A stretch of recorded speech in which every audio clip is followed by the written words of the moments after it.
माँ का बड़ा दिल। एक घर में दो बेटे थे। माँ बाप ने इन दोनों ही बच्चों को खूब प्यार से पाला पोसा, पढ़ाया लिखाया, बड़ा किया और इस काबिल बनाया कि यह अच्छी नौकरी कर सके, समाज में अच्छा जीवन व्यतीत कर सके।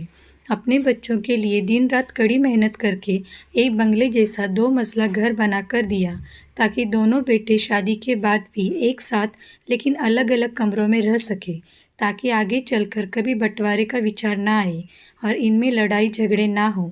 दोनों बेटों को अच्छी नौकरियां लग गई, दोनों की शादी भी हो गई। बड़ा बेटा जो घर के पहले माले पर रहता था, उसको एक बच्चा भी हुआ। पोते का मुंह देखकर दादा दादी बहुत खुश हुए। सब ठीक चल रहा था, लेकिन थोड़े ही दिनों बाद बूढ़े पति की मौत हो गई। जब तक पति जिंदा था, दोनों बेटे और बहू माँ का सम्मान किया करते थे। जैसे ही पति मर गया, दोनों बेटे और बहुएं हर दिन माँ की सेवा करना तो दूर, माँ को हर दिन खाना खिलाने के लिए भी राजी न थे। दोनों बेटे और बहू ने मीटिंग की और तय किया कि माँ को खाना खिलाने की जिम्मेदारी बांट ली जाए, यानी कि 15 दिन बड़ा बेटा और 15 दिन छोटा बेटा माँ के खाने की जिम्मेदारी लेगा। जिन बेटों को बिना दिन रात देखे भूख ना होते हुए भी और मन चाहा खाना हमेशा खिलाने के लिए जो माँ तैयार रहती थी, अब उसी माँ को बेटों के यहाँ पर दिनों के हिसाब से खाना दिया जाता था। माँ का दिल बड़ा था। माँ को इस बात की खुशी थी कि वह जैसे भी हो अपने बेटों के साथ रह रही है, और इसी खुशी के कारण बेटों के द्वारा दी गई रूखी सूखी भी उसे किसी पकवान से कम ना लगती। लेकिन दुर्भाग्य की बात तब हो जाती जब किसी महीने में 31 दिन आ जाते और उस एक दिन माँ को भूखा ही रहना पड़ता। एक बार जब बड़े बेटे के यहाँ 15 दिनों तक खाना खाने की बारी चल रही थी, तब बड़ा बेटा अपनी बीवी और बच्चों के साथ कहीं बाहर किसी फंक्शन में जा रहा था।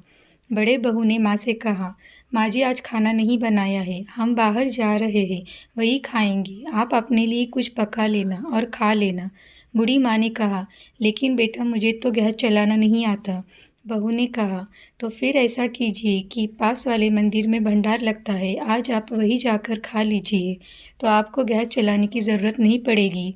पास में खड़ा बेटा और पोता सब सुन रहे थे, लेकिन किसी ने कुछ नहीं कहा।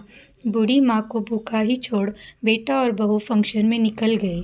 माँ को थोड़ा दुख तो हुआ, लेकिन फिर अपने आप को यह सोचकर मना लिया, ठीक ही तो है, कभी कभी बहू को भी घर के काम से आराम मिलना चाहिए, और भगवान का भंडार खाने का सौभाग्य किस्मत वालों को ही तो मिलता है। माँ खुशी खुशी मंदिर में जाकर भंडार खा आई। कुछ दिन ऐसे ही बीत गए। एक दिन बड़े बेटे को छुट्टी थी।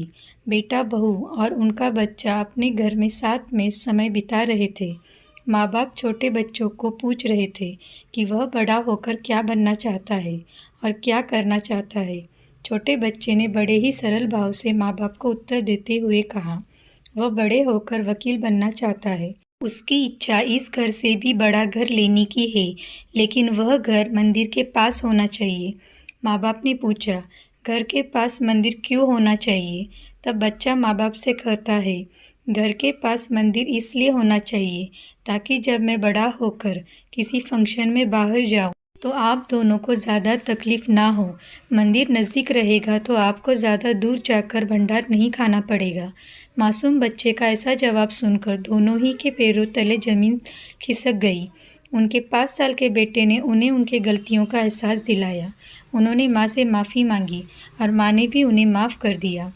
अगर आपको ये कहानी अच्छी लगी तो इसे लाइक कीजिए, शेयर कीजिए और चैनल को सब्सक्राइब कीजिए।